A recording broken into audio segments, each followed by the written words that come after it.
So hello everyone, welcome to the channel Final Cut Academy. So friends, have you shot a video but you didn't quite like the background, or maybe you want to give that cinematic look, that blurry background to your footage? So in today's video I'll show you how can you blur your background using Final Cut Pro app. So let's get started. So here it is an ongoing project of mine. We will blur this background. Okay, so to do that, first we need to go over here to the effects. Now go to blur. Here you can see there is an option called Gaussian blur. You just need to select it and drag it to that clip. Now you can see the whole clip is blurry now.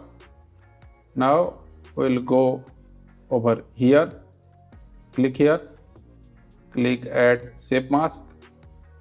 Okay, now we will drag this part to the face, means the part which we don't want to blur. We will blur that part first, and now again we will go over here and now click invert mask. Okay, now you can adjust it. I hope you found this tutorial helpful. If you did, please do like, comment and subscribe my channel. I'll see you in the next video. Thanks for watching. Thank you.